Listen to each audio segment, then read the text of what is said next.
बड़ी खबर से शुरुआत करेंगे। ईडी के समन पर फिर दिल्ली हाईकोर्ट पहुंच गए हैं अरविंद केजरीवाल। दिल्ली के मुख्यमंत्री गिरफ्तारी पर रोक की मांग को लेकर याचिका दी गई है। जांच पूछताछ में सहयोग के लिए तैयार हैं और गिरफ्तारी पर रोक को लेकर मांग की गई है। इस याचिका में ईडी की कठोर कार्रवाई पर रोक की मांग की गई है। ईडी ने आज भी पूछताछ के लिए जो 9वां समन है उससे जुड़ी जो पूछताछ है वो 21 मार्च को होनी थी और ये तारीख आ चुकी है। लेकिन इससे पहले हाईकोर्ट में याचिका दायर की गई है अरविंद केजरीवाल की तरफ से और दिल्ली हाईकोर्ट में ये कहा गया है कि गिरफ्तारी पर रोक लगाई जाए और ईडी कठोर सवाल न पूछे अरविंद केजरीवाल से।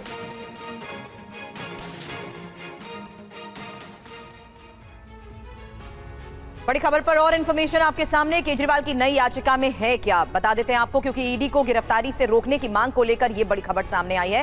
साथ ही दंडात्मक कार्रवाई न करने की मांग की गई है। हालांकि हाईकोर्ट से अंतरिम राहत की मांग को लेकर भी खबर है और जांच में सहयोग के लिए भी केजरीवाल तैयार बताए जा रहे हैं। हालांकि सुरक्षा दे तो पेशी के लिए भी वो तैयार है। जितेंद्र भाटी हमारे सहयोगी इस वक्त हमें ज्वाइन कर चुके हैं। जितेंद्र, कठोर कार्रवाई मतलब किस तरीके की लीनियंसी एक्सपेक्ट कर रहे हैं केजरीवाल?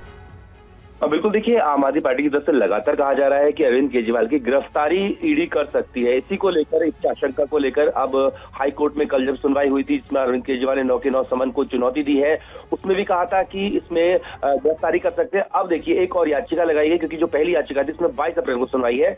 इस याचिका में अंतरिम राहत कोर्ट से मांगी गई है और अरविंद केजरीवाल कह रहे हैं कि जांच में पूरी तरीके से सहयोग करने के लिए तैयार है। लेकिन कोर्ट जो है ये ईडी को निर्देश दे कि वो कोरेसिव एक्शन यानी कि गिरफ्तारी जैसा जो कदम है वो ना उठाए। तो उसको लेकर के नई याचिका अरविंद केजरीवाल ने दिल्ली हाईकोर्ट में जो है दायर की है। उस पर आज ही सुनवाई होनी है और देखिए, आज ही जो एक 9वां समन है आबकारी मामले में यानी कि 21 मार्च का, उस पर भी आज अरविंद केजरीवाल को पेश होना था। लेकिन साफ तौर पर जिस तरीके से उनके वकील ने अभिषेक मनु सिंघवी ने कल कोर्ट के सामने कहा कि वो जांच में सहयोग को तैयार है, पेश होने को तैयार है, लेकिन इस बात का अश्योरिटी हो कि उनके खिलाफ जो कोर्सिव एक्शन नहीं लिया जाएगा यानी कि उनको गिरफ्तार नहीं किया जाएगा। तो इसी पर सुनवाई होगी आज और देखना होगा मतलब कुछ कंडीशंस या अश्योरेंसेस की जरूरत है केजरीवाल को, जिसके तहत ये याचिका दी गई है। नजर बनाए रखें, आगे भी इस बारे में जितेंद्र आपसे अपडेट लेंगे। शुक्रिया। चलिए खबरों में आगे बढ़ते हैं। अरुणाचल प्रदेश पर चीन को बहुत बड़ा झटका लग गया है। अमेरिका ने कहा है अरुणाचल प्रदेश भारत का हिस्सा है। अमेरिकी विदेश मंत्रालय ने कहा हम चीनी घुसपैठ पर विरोध जताते हैं। पिछले दिनों चीन ने प्रधानमंत्री के अरुणाचल दौरे पर भी विरोध जताया था। Recently, Prime Minister Modi has visited the Indian state of Arunachal Pradesh, and as a reaction, the Chinese Foreign Ministry spokesperson Wang Wenbin has said that China strongly deplores and firmly opposes the Indian leader's visit to east section of China-India boundary. I want to get your comment on that. The United States recognizes Arunachal Pradesh as Indian territory, and we strongly oppose any unilateral attempts to advance territorial claims by incursions or encroachments, military or civilian, across the line of actual control. तो आपने वेदांत पटेल को सुना, उन्होंने साफ तौर पर दो टूक कहा है। चीन को एक बहुत बड़ा मैसेज है, चीन को अमेरिका का डायरेक्ट मैसेज है। अमेरिका ने क्या कुछ कहा है आइए अब हम आपको बताते हैं। अमेरिका अरुणाचल प्रदेश को भारतीय क्षेत्र के रूप में मान्यता देता है। चीन के लिए बहुत बड़ा झटका है। America LAC line of actual control के पार किसी भी सैन्य अतिक्रमण या घुसपैठ के किसी भी एक तरफा प्रयास का विरोध करता है। मनीष झा हमारे साथ जुड़ गए हैं। मनीष, ये अगर सुपर पावर देश अमेरिका की तरफ से दो टूक कहा गया है तो चीन के लिए एक बहुत बड़ा झटका है, लेकिन एक तरह से ये उकसावे की कार्रवाई भी हो सकती है। क्या चीन क्या करेगा, सबकी नजरें इस पर होंगी।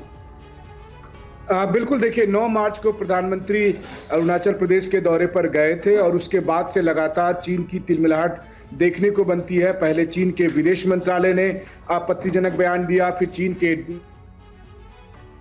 रक्षा मंत्रालय ने बयान, तो भारत के विदेश मंत्रालय ने साफ तौर पर कि अरुणाचल प्रदेश भारत का हिस्सा है और भारत का हिस्सा ही रहेगा। और इस मामले में चीन को काफी लताड़ भी लगाई थी, लेकिन चीन वहीं रुका नहीं है। अब चीन के पत्रकार जो व्हाइट हाउस कवर करते हैं उसके जरिए जानबूझकर इस तरह के मुद्दे को व्हाइट हाउस में सवाल पूछकर, दरअसल चीन की मंशा यही है कि अरुणाचल प्रदेश को एक विवादित हिस्सा बताया जाए, जबकि पूरी तरह से वो एक गैर विवादित हिस्सा है। वो अरुणाचल प्रदेश भारत का हिस्सा है, लेकिन चीन की कोशिश लगातार ऐसी बन रही है। तो मुझे लगता है कि आने वाले दिनों में भारत और तमाम सहयोगी देश, चाहे अमेरिका और दूसरे देश, अब इन सबको कोशिश करनी चाहिए कि वो तमाम हिस्से जो चीन से जुड़े हुए हैं, चाहे वो ताइवान हो, सिंजियांग हो या तिब्बत हो, उन सब पर भी अब राजनीतिक दबाव बढ़ाया जाए, तभी शायद चीन को समझ में आएगा। जी बिल्कुल सही कह रहे हैं आप मनीष। और रूस यूक्रेन जंग के बीच प्रधानमंत्री मोदी ने राष्ट्रपति पुतिन और राष्ट्रपति जेलेंस्की से की है बात। सबसे बड़ी बात यह है कि प्रधानमंत्री मोदी ने एक ही दिन में दोनों नेताओं से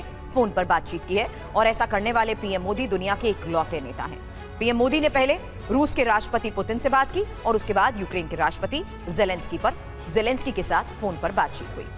जी हां, प्रधानमंत्री मोदी ने दोनों नेताओं के सामने भारत का शांति रुख दोहराया है और युद्ध रोककर कूटनीति और बातचीत के जरिए मसले का हल निकालने की अपील की है। दोनों नेताओं के सामने ये बात कही गई है कि युद्ध मसले का हल नहीं है। और बड़ी बात ये बता दें कि प्रधानमंत्री मोदी ने पुतिन और जेलेंस्की से जो बात की है फोन पर, दोनों राष्ट्रपति के जंग के शांतिपूर्ण समाधान की अपील उनके सामने रखी है। दोनों नेताओं को चुनाव के बाद भारत आने का न्योता भी दिया गया है।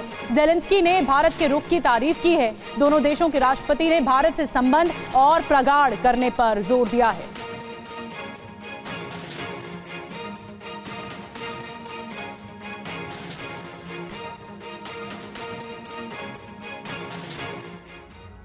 प्रधानमंत्री नरेंद्र मोदी ने कल जब राष्ट्रपति पुतिन से बात की तो हुआ क्या, इसकी डिटेल इंफॉर्मेशन आपके सामने, क्योंकि प्रधानमंत्री मोदी ने पुतिन को 5वीं बार राष्ट्रपति बनने पर बधाई दी। साथ ही दोनों नेताओं ने देश के आपसी संबंधों पर भी चर्चा की है। खबर तो यह भी है कि प्रधानमंत्री मोदी ने यूक्रेन से युद्ध खत्म करने की अपील की है। हालांकि पीएम ने रूसी राष्ट्रपति से कहा है कि विवाद का समाधान बातचीत के जरिए हो। जी हां, प्रधानमंत्री ने पुतिन को भारत में चुनाव के बाद भारत आने का न्योता भी दिया है। प्रधानमंत्री मोदी से बातचीत में पुतिन ने क्या कुछ कहा है, अब आपको ये बताते हैं। लोकसभा चुनाव की अग्रिम शुभकामनाएं आपको। रूस भारत संबंध और मजबूत करने पर जोर दिया गया है। अब आपको ये भी बताते हैं, पुतिन से बातचीत के बाद प्रधानमंत्री मोदी ने यूक्रेन के राष्ट्रपति जेलेंस्की से भी बात की है। हालांकि इस बातचीत को लेकर इंफॉर्मेशन आपके सामने, जहां पीएम मोदी ने जेलेंस्की से कहा यूक्रेन को मानवीय सहायता जारी रहेगी। जेलेंस्की से जंग समाप्त करने की भी अपील की गई है और बातचीत और कूटनीति पर जोर देने की बात कही गई। जी हां, चुनाव के बाद भारत आने का न्योता दिया गया है। जेलेंस्की ने मोदी से क्या कहा, ये भी देख लीजिए। भारत से संबंध और प्रगाढ़ करने पर जोर दिया गया कि यूक्रेन के साथ संबंध होंगे, बेहतर होंगे। यूक्रेन के पक्ष का समर्थन के लिए आभार भी जताया है। मानवीय सहायता के लिए भारत की तारीफ भी की है। अब और इंफॉर्मेशन आपके सामने रखते हैं, क्योंकि रूस यूक्रेन जंग को लेकर भारत का रुख तो साफ है। प्रधानमंत्री मोदी ने इसे पूरी दुनिया के सामने रखा है। कई मंच पर प्रधानमंत्री मोदी ये कह चुके हैं, भारत युद्ध नहीं, शांतिपूर्ण तरीके से बातचीत और कूटनीति के जरिए विवादों के हल का पक्षधर है। अब रूस यूक्रेन जंग में भारत ने तटस्थ रुख अपनाया है, ये इसी का हम जिक्र कर रहे हैं। और भारत ने किसी भी पक्ष का हालांकि निधि समर्थन कभी नहीं किया है। बिल्कुल, और दोनों ही देशों से हमेशा शांतिपूर्ण ढंग से विवाद के समाधान की अपील भारत की ओर से की गई है। तो ये एक तरह से भारत ने अपनी कूटनीति के आधार पर यह बताया है कि युद्ध हल नहीं है। वैसे रूस यूक्रेन जंग शुरू होने के बाद से प्रधानमंत्री मोदी कई बार पुतिन और जेलेंस्की से फोन पर बातचीत कर चुके हैं और कई मंचों पर मुलाकात भी उनकी हुई है। प्रधानमंत्री मोदी ने साल 2022 में उज्बेकिस्तान में एससीओ समिट के मौके पर राष्ट्रपति पुतिन से कहा था कि युद्ध का युग नहीं है। आज का युग युद्ध का है नहीं, और हमने फोन पर भी कई बार आपसे इस विषय में बात की है कि डेमोक्रेसी और डिप्लोमेसी और डायलॉग, ये सारी बातें ऐसी हैं कि जो दुनिया को एक स्पर्श करती है। आने वाले दिनों में शांति के रास्ते पर हम कैसे बढ़ सके, उसके विषय में जरूर आज हमें चर्चा करने का मौका मिलेगा।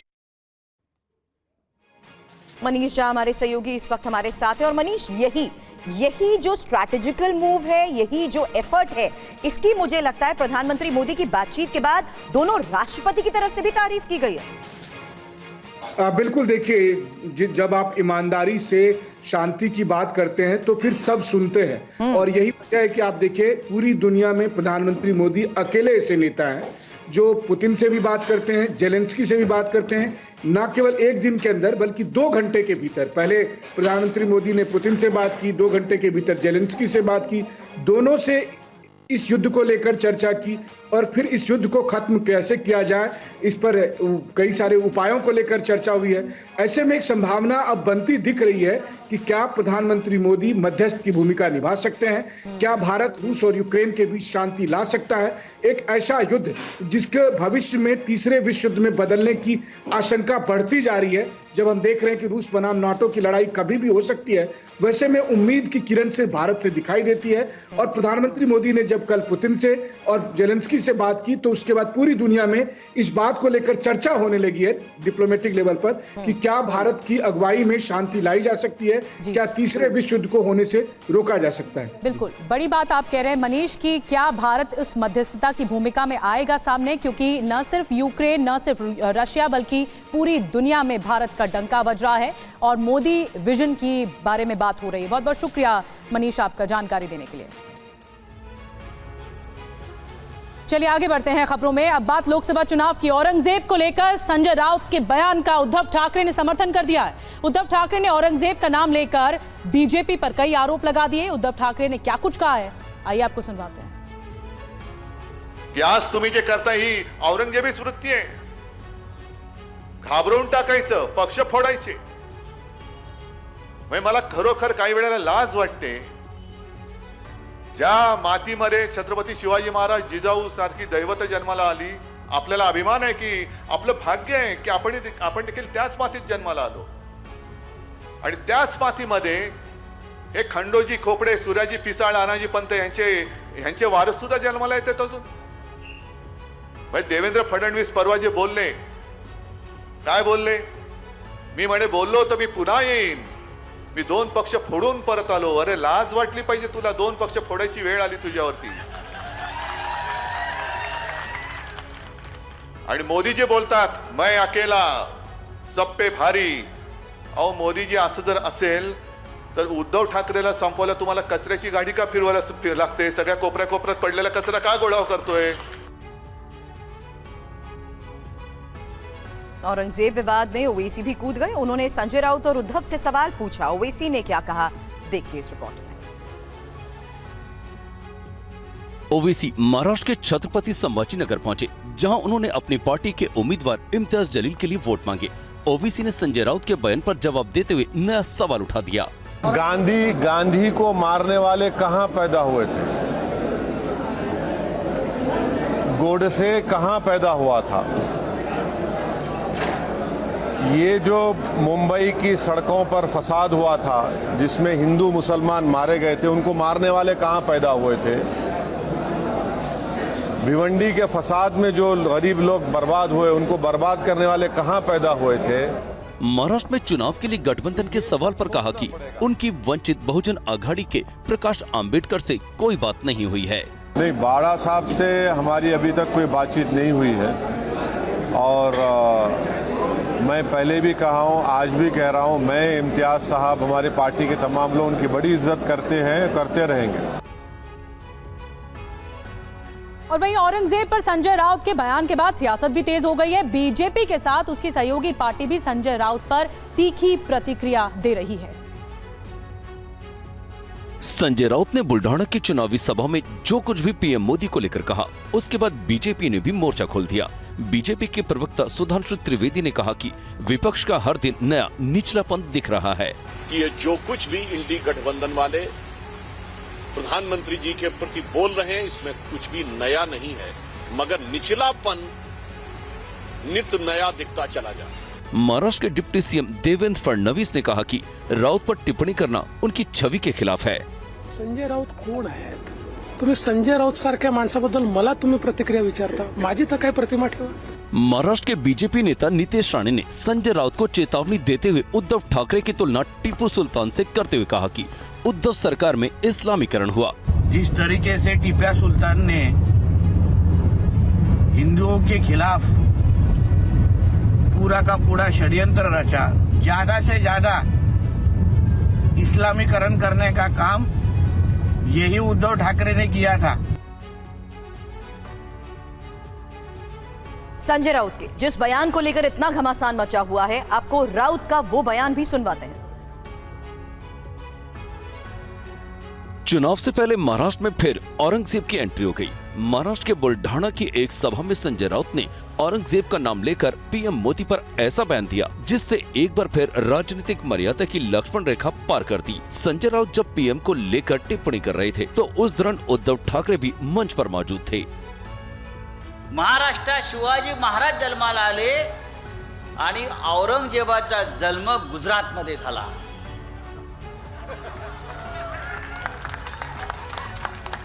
गुजरातमध्ये जिथे मोदी जन्माला आले त्याच्या बाजूला दाहोद नावाचं गाव आहे, तेथे औरंगजेब जन्माला आला आणि म्हणून ही औरंगजेबी वृत्ती गुजरात आणि दिल्लीतून या महाराष्ट्रावर चाल करून येते आहे आणि शिवसेनेच्या विरोधामध्ये, आमच्या स्वाभिमानाच्या विरोधामध्ये. और अब बात कांग्रेस के उम्मीदवारों की नई लिस्ट की. आज आ सकती है कांग्रेस उम्मीदवारों की तीसरी लिस्ट. 30 प्रत्याशियों के नामों का ऐलान हो सकता है. महाराष्ट्र और गुजरात के प्रत्याशियों की संख्या सबसे ज्यादा है. उम्मीदवारों की संख्या का जो ऐलान होगा वो महाराष्ट्र और गुजरात से सबसे ज्यादा है. महाराष्ट्र में 7 प्रत्याशियों का ऐलान संभव है, वहीं गुजरात में 10 उम्मीदवारों का ऐलान संभव है. तो आज तीसरी लिस्ट जारी हो सकती है कैंडिडेट्स की, जिसमें महाराष्ट्र और गुजरात के नाम हो सकते हैं.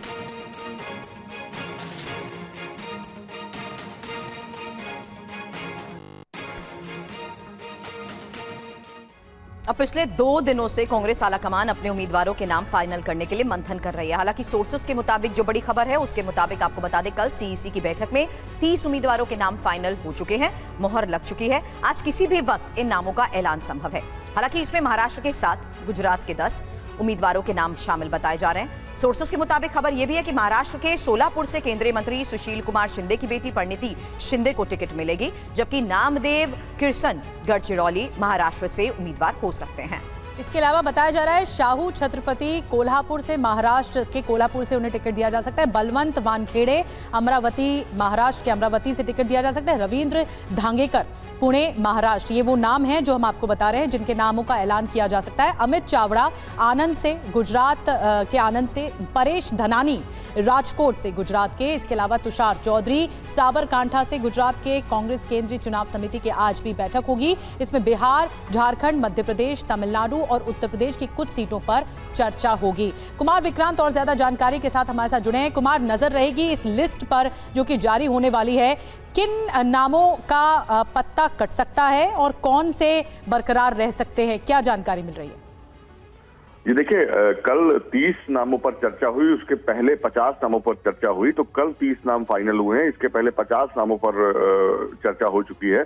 तो 80 नामों पर चर्चा हो चुकी है. तो इन 80 में से तकरीबन 50 नामों की सूची आज कांग्रेस पार्टी जारी कर सकती है. और एक और दिलचस्प नाम है साबरकांठा से तुषार चौधरी का, जो अमर सिंह चौधरी कांग्रेस के बड़े नेता थे, गुजरात से उनके बेटे हैं, उनका भी नाम यहाँ से हो सकता है. और इसके अलावा अहम है कि जो पुणे है वहां से रविंद्र धांडेकर का नाम है.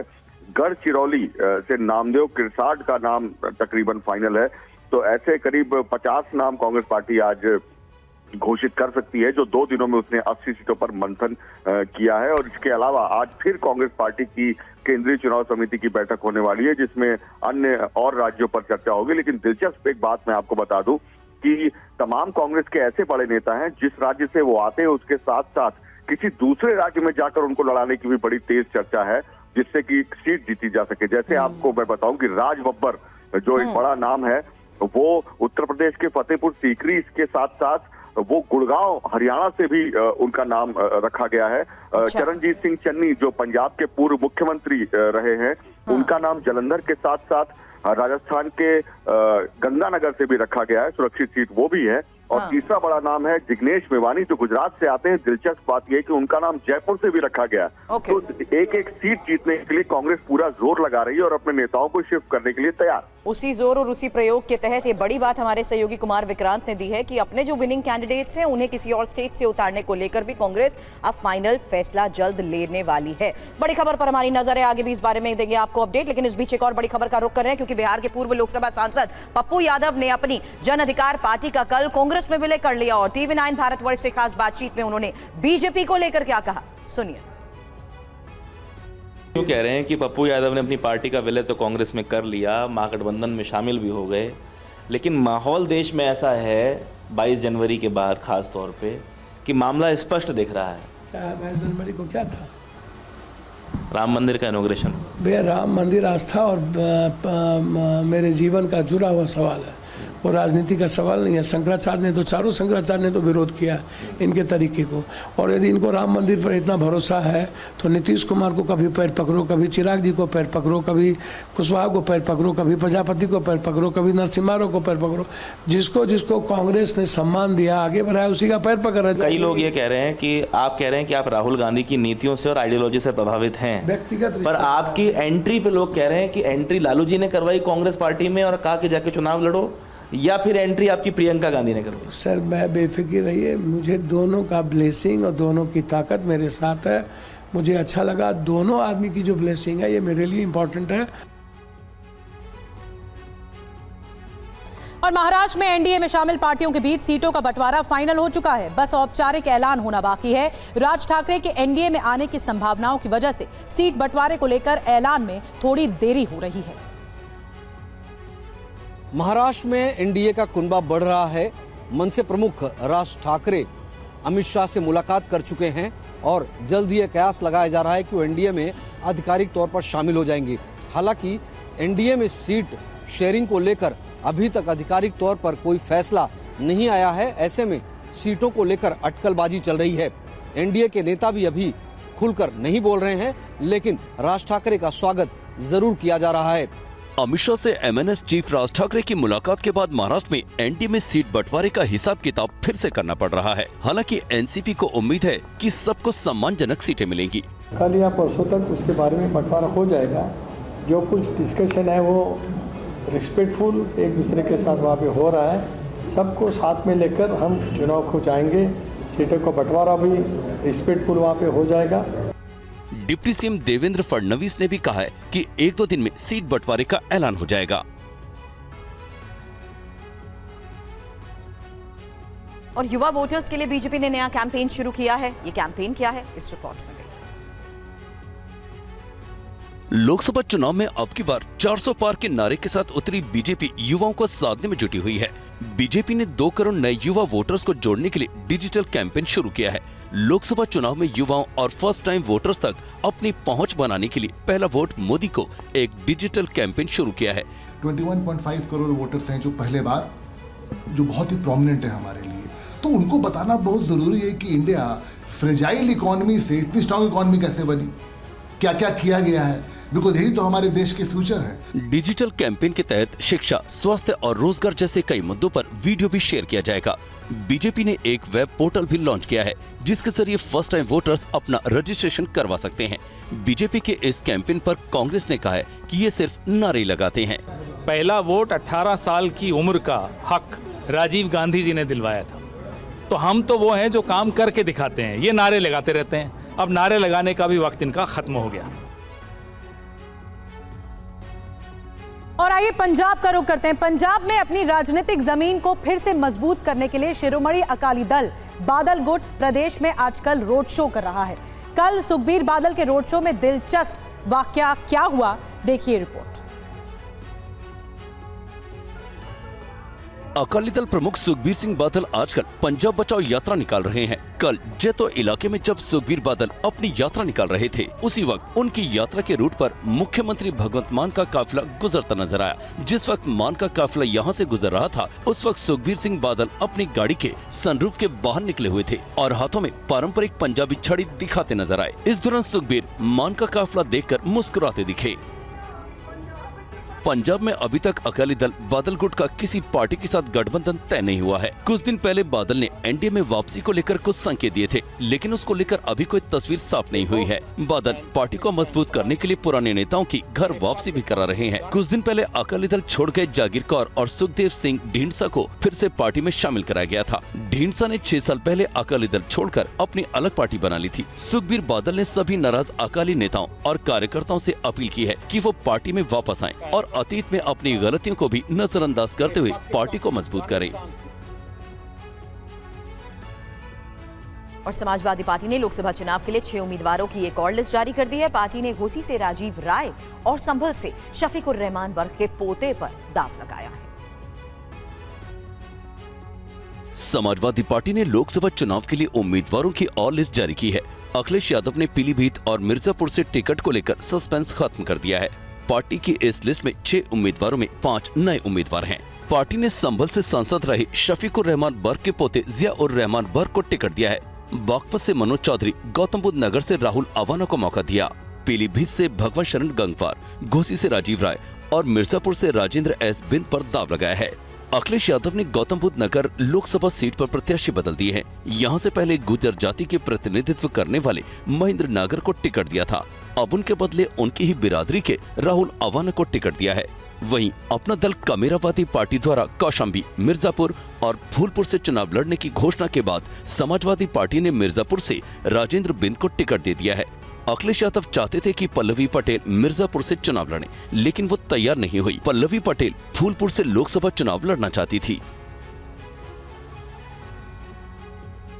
और आज की एक और महत्वपूर्ण खबर, सुप्रीम कोर्ट में आज राजनीतिक दलों के मुफ्त सुविधाओं वाले वादे करने पर रोक लगाने की याचिका पर सुनवाई होगी। फ्री बीज को लेकर पिछली सुनवाई में आम आदमी पार्टी ने इस पर रोक लगाने की मांग का विरोध किया था।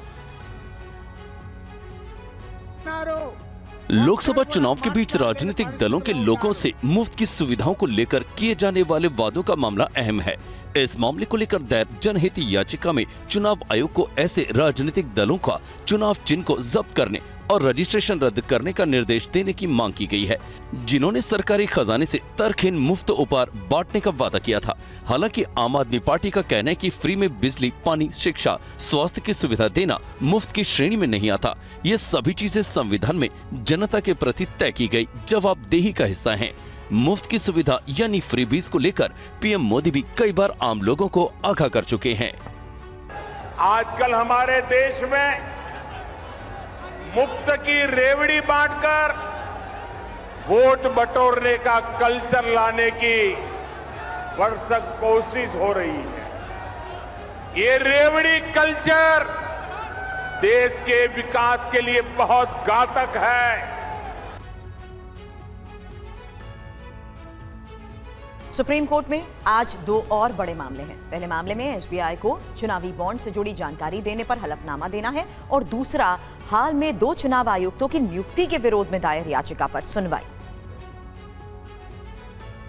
एसबीआई को आज चुनावी बॉन्ड के अल्फा न्यूमेरिक नंबर समेत सभी जानकारी, दस्तावेज और क्रम चुनाव आयोग को मुहैया कराना है। पिछली सुनवाई में सुप्रीम कोर्ट ने एसबीआई को आज शाम 5 बजे तक चुनाव आयोग को चुनावी बॉन्ड से जुड़ी ये सारी जानकारी सौंपने के आदेश दिए थे। देश की सर्वोच्च अदालत में आज दूसरा मामला हाल में ही 2 चुनाव आयुक्तों की नियुक्ति का है। एडीआर सुप्रीम कोर्ट चुनाव आयुक्त के पद पर ज्ञानेश कुमार और एसएस संधू की नियुक्ति के लिए अपनाई गई प्रक्रिया के खिलाफ दाखिल याचिकाओं पर आज सुनवाई करेगा। इस मामले को लेकर सुप्रीम कोर्ट में कल भी सुनवाई हुई थी। केंद्र सरकार ने कहा कि एडीआर की मांग आधारहीन है, क्योंकि सुप्रीम कोर्ट ने अपने फैसले में नई व्यवस्था लाने को कहा था। नए आयुक्तों की नियुक्ति सवालों के घेरे में नहीं है। योग्यता के आधार पर 3 सदस्य समिति ने उनका चयन किया। इससे पहले सर्च कमेटी ने बड़े पैमाने पर सभी तथ्यों पर गौर किया और फिर समिति को नाम भेजे। सरकार ने कहा कि अर्जियों में ऐसा कोई कानूनी पहलू नहीं उठाया गया जिसके आधार पर नए कानून के तहत की गई नियुक्ति पर रोक लगाने जैसा आदेश हो। और अपने बयान को लेकर केंद्रीय मंत्री शोभा करंदलाजे की मुश्किलें बढ़ सकती हैं। तमिलनाडु के डीएमके सरकार की शिकायत पर चुनाव आयोग ने 48 घंटे के भीतर करंदलाजे पर कार्रवाई करने के आदेश दिए हैं। चुनाव आयोग ने बीजेपी सांसद और केंद्रीय मंत्री शोभा करंदलाजे के बम गिराने वाले बयान पर सख्ती दिखाई है। डीएमके की शिकायत पर चुनाव आयोग ने संज्ञान लेते हुए नियम कायदों के मुताबिक कार्रवाई कर जानकारी देने को कहा है। शोभा करंदलाजे ने कर्नाटक में बिगड़ती कानून व्यवस्था को लेकर 19 मार्च को कांग्रेस सरकार पर निशाना साधा था। उन्होंने अपने बयान में कहा था कि बेंगलुरु के रामेश्वरम कैफे में बम धमाके में शामिल संदिग्ध तमिलनाडु से था।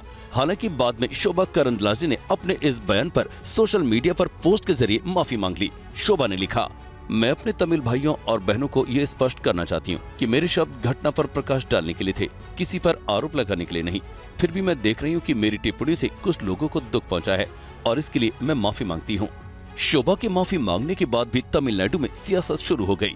मुख्यमंत्री एम.के. स्टालिन ने शोभा करंदलाजे के बयान का विरोध करते हुए तीखी टिप्पणी की थी। डीएमके ने इसकी शिकायत चुनाव आयोग से भी की, जिसके बाद चुनाव आयोग ने कार्रवाई करने का निर्देश दिए हैं। और अब खबर दिल्ली में हादसे से जुड़ी हुई। दिल्ली के वेलकम इलाके में 2 मंजिला इमारत गिर गई है। हादसे में 2 लोगों की मौत हो गई है, गंभीर रूप से घायल हुए। निर्माणाधीन इमारत गिरने से ये हादसा हुआ। वेलकम इलाके में दिल्ली के 2 मंजिला इमारत गिर गई और जब इमारत गिरी तो वहां पर मजदूर काम कर रहे थे। 2 मजदूरों की मौत हुई है और बताया जा रहा है 1 मजदूर घायल हुए हैं। निर्माणाधीन इमारत गिरने से ये बड़ा हादसा हो गया।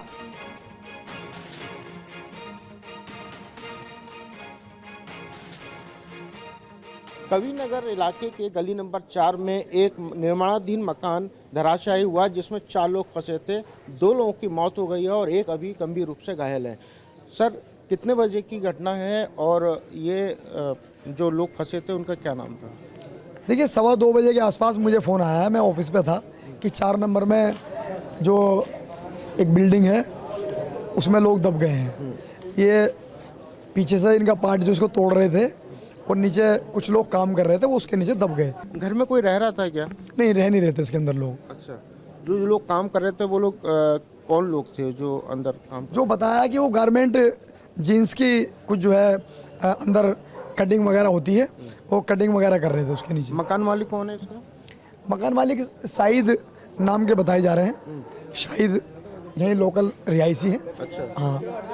अभी फिलहाल वो नहीं है यहाँ पे मौके पे? नहीं, वो यहाँ पे नहीं है। जब हम आए तो उस टाइम पे यहीं थे वो। बिल्कुल, आपने जैसा कि बताया कि देर रात एक घटना घटी है। मैं आपको तस्वीरों में दिखा दूं कि ये जो मकान है ये 2 मकान एक साथ हैं अगल बगल में और यहाँ पर कंस्ट्रक्शन का काम चल रहा था। आप तस्वीरों में देख सकते हैं कि अंदर नीचे जो है तुड़ाई का काम चल रहा था, मकान तुड़ाई का, और तभी अचानक भर कर ये बिल्डिंग गिरी और अंदर जो कर्मचारी थे वो काम कर रहे थे। मौके पर 3 लोग जो है दबे थे, जिसमें 2 लोगों की मौत हो चुकी है और एक गंभीर रूप से घायल है, जिसे जीटीबी हॉस्पिटल में भर्ती कराया गया। और जयपुर में मकान में आग लगने से 5 लोग जिंदा जल गए हैं। पति पत्नी और 3 बच्चों की दर्दनाक मौत को लेकर इस वक्त की बड़ी खबर आ रही है। विश्वकर्मा थाना इलाके की घटना है। बिहार के रहने वाले मृतक बताए जा रहे हैं। सिलेंडर में आग लगने से ये दर्दनाक हादसा हुआ है। विश्वकर्मा थाना पुलिस पूरे मामले की जांच में जुटी है। हमारे सहयोगी ध्वज आर्या इस वक्त हमें ज्वाइन कर चुके हैं। इस दर्दनाक हादसे के बारे में क्या जानकारी ध्वज? देखिए, आज सुबह की घटना बताई जा रही है जहां एक मकान में अचानक से सिलेंडर में ब्लास्ट हुआ और उस पूरे मकान के अंदर आग लग गई। इस मकान में रहने वाले 2 लोग थे, पति पत्नी थे और उनके 3 बच्चे थे, वो जिंदा जल गए। जब तक आग पर काबू पाया जाता तब तक ये दोनों पति पत्नी और उनके साथ में 3 बच्चे जिंदा जल गए। पुलिस मौके पर पहुंची है और फिलहाल जो है पूरी तरीके से आग पर काबू पाया जा चुका, लेकिन जो शव हैं वो पूरी तरीके से जल गए हैं। इनकी पहचान करना भी मुश्किल हो रहा है। ये आग जो है कितनी खतरनाक थी इससे अंदाजा लगाया जा सकता है कि इनकी पहचान करना भी मुश्किल हो रहा है। दूसरी तरफ मुख्यमंत्री भजन लाल शर्मा ने भी ट्वीट जो है पोस्ट की है और तमाम जो लोग हैं, जो मृतक हैं, इनके प्रति जो है संवेदना जाहिर की है। तो ये बड़ी घटना बताई जा रही है। फिलहाल इस पूरे मामले की जांच जो है विश्वकर्मा थाना पुलिस कर रही है और ये जो घटना है जैसलमेर गांव की, यानी कि विकिया इलाके के जैसलमेर गांव की घटना है। और जब ये सुबह की जब घटना हुई तो अचानक से इस पूरे इलाके के अंदर अफरा तफरी मच गई और बिजली का जो लाइन है वो पूरी तरीके से काट दी गई थी एहतियात के तौर पर। आग इतनी ज्यादा जो है गंभीर थी, आग इतनी ज्यादा बड़ी थी कि लोगों ने भी जो है दमकल के साथ में आग बुझाने का प्रयास किया और कड़ी मशक्कत के बाद नजर बना के रखिए। शुक्रिया आपका जानकारी देने के लिए इस हादसे से जुड़ी हुई। और एक और बड़ी खबर आपको बता दें, हरियाणा से खबर है। हरियाणा के रेवाड़ी में मकान में लगी भीषण आग। 3 मंजिला मकान में भीषण आग से अफरा तफरी मच गई। भीषण आग की वजह से लोग घरों से बाहर निकले। ये देखिए तस्वीरें आपको दिखा रहे हैं। दमकल की 3 गाड़ियों ने आग पर काबू पाया है। इस इमारत में पूरी की पूरी इमारत आग की जद में आ गई। रेवाड़ी से तस्वीरें आपको दिखा रहे हैं। 3 मंजिला ये मकान है, इमारत है, जहां पर भीषण आग लग गई। उसके बाद अफरा तफरी मची, फायर ब्रिगेड की गाड़ियां पहुंची और फिर आग पर काबू पाया गया। और भारत में आतंकी संगठन ISIS की बड़ी साजिश का असम STF ने इसे नाकाम कर दिया और असम के धुबरी सेक्टर के धर्मशाला इलाके से ISIS के इंडिया चीफ हारिस अजमल फारूकी और उसके साथी की गिरफ्तारी को लेकर बड़ी खबर। खुफिया एजेंसी को जानकारी मिली थी कि भारत में ISIS तोड़फोड़ और हिंसक वारदातों को अंजाम देने की फिराक में है। इस सूचना के आधार पर असम STF ने धुबरी सेक्टर पर जाल बिछाया। धुबरी सेक्टर से ISIS के इंडिया चीफ हारिस अजमल फारूकी और उसका साथी अनुराग सिंह भारत की सीमा में दाखिल हुए, लेकिन उनकी सारी प्लानिंग धरी की धरी रह गई। STF ने दोनों को गिरफ्तार कर लिया। इन दोनों आरोपियों को NIA ने भी वांटेड लिस्ट में डाला था। फारूकी देहरादून के चक्राता का रहने वाला है। वो भारत में ISIS का प्रमुख है। इसके साथ ही STF ने हारिस के सहयोगी अनुराग सिंह उर्फ रेहान को भी गिरफ्तार किया। अनुराग सिंह उर्फ रेहान हरियाणा के पानीपत का रहने वाला है। ISIS के संपर्क में आने से पहले इसने इस्लाम धर्म अपना लिया था। इसकी पत्नी बांग्लादेशी नागरिक है। ये दोनों ISIS के ट्रेन मेंबर हैं। इन दोनों ने भारत के कई इलाकों में आतंकी फंडिंग, भर्ती और साजिशों को अंजाम तक पहुंचाने की योजना बनाई थी। इन दोनों को NIA ने भी वांटेड लिस्ट में डाला हुआ था। असम STF अब इन्हें NIA के हवाले करेगी, जिसके बाद इनसे पूछताछ कर इनके तार कहां से जुड़े हैं इसका पता लगाएगी। इन दोनों के खिलाफ दिल्ली, लखनऊ में भी केस दर्ज है।